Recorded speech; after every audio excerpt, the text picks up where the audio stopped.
కర్ణాటక, తెలంగాణ, హిమాచల్‌లో అధికారంలోకి రావడం, ఆహ్, అక్కడ కొంత ఫైనాన్షియల్ సొమ్ములుండటం, లేదా విదేశీ ఫండింగే ఉందా? లేదా ఇప్పుడు కేరళలో గూడా అధికారంలోకి రాబోతున్నటువంటి నేపథ్యంలోనో తెలీదు గానీ, కాంగ్రెస్ పార్టీ సోషల్ మీడియాలో ఈ మధ్యన చాలా యాక్టివ్‌గా ఉంటుంది. ఒకప్పుడు సోషల్ మీడియాలో కాంగ్రెస్ పార్టీ ఫెయిల్యూర్. ఈ మధ్య కాంగ్రెస్‌కి ఏపీ కాంగ్రెస్ పేరుతో, ఏపీ కాంగ్రెస్ 2.0 పేరుతో, అట్లాగే తెలంగాణ కాంగ్రెస్ పేరుతో కూడా చాలా ఫేస్‌బుక్కుల్లో వీటిట్లో సోషల్ మీడియా ప్లాట్‌ఫారాలు బానే వచ్చినాయి. బానే మెయింటైన్ చేస్తున్నారు. No doubt. అందులో వాళ్ళ పార్టీ స్టాండ్‌నే వాళ్ళు చెప్పుకుంటారు. వీళ్ళందరూ కాపోతే ఒక్క చోట బోల్తా కొడుతున్నారు. మమతా బెనర్జీ గెలిచేస్తది బెంగాల్‌లో, బీజేపీకి పెద్ద దెబ్బ అన్నటువంటిది. అక్కడ బీజేపీకి పోయేదేం లేదు. అది ప్రతిపక్షంలోనే ఉంది. ఇంతవరకు ఎప్పుడు అధికారంలోకి రాలేదు. 4 సీట్లు పెరిగినాయి అంటే గొప్పే వాళ్ళకి. 4 ఓట్లు పెరిగినా గొప్పే వాళ్ళకి. మమతా బెనర్జీ గెలిస్తే నష్టం ఎవరికి? మమత ఎవరి మీద గెలిచింది? కాంగ్రెస్ మీద గెలిచింది.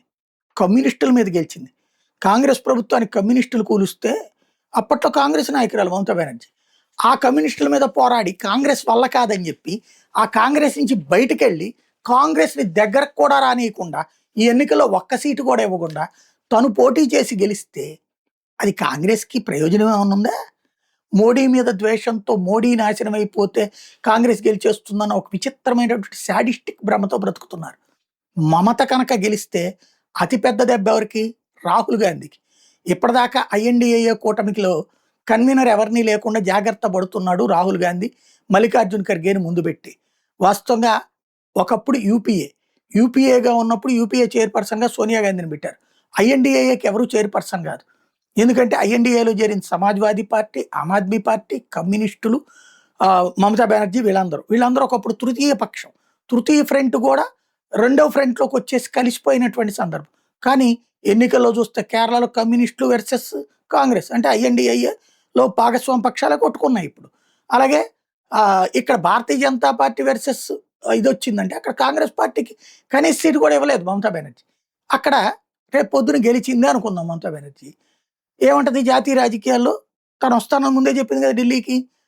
ప్రధానమంత్రి అభ్యర్థిగా రాహుల్ గాంధీ కాదు నేనంటది. క్రిందటిసారే చెప్పింది ఆ ముక్క. తను గెలిచాక. రాహుల్ గాంధీ కాదు ఎందుకు ఎంపీ సీట్లు బెంగాల్‌లో ఎక్కువ వచ్చినాయి మొన్నటిసారి.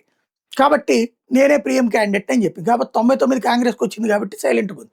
రేపు పొద్దున ఏం చేస్తే బెంగాల్‌లో ఇప్పుడు గనక మమతా బెనర్జీ గెలిస్తే జాతీయ రాజకీయాల్లో రాహుల్ గాంధీని ఎవడు నమ్మట్లేదు. కాబట్టి నాకు ప్రధానమంత్రి అభ్యర్థిగా నన్ను ముందు పెట్టండి అంటది. సమాజ్‌వాదీ పార్టీ, ఆమ్ ఆద్మీ పార్టీ కూడా సపోర్ట్ చేస్తాయి. క్రిందటిసారి కూడా సపోర్ట్ చేసినాయి మమతా బెనర్జీ. అప్పుడు ఐఎన్‌డీఏలో చీలికొస్తది. కాంగ్రెస్‌కి నష్టం తప్పించి బీజేపీకి పోయేదేం లేదు.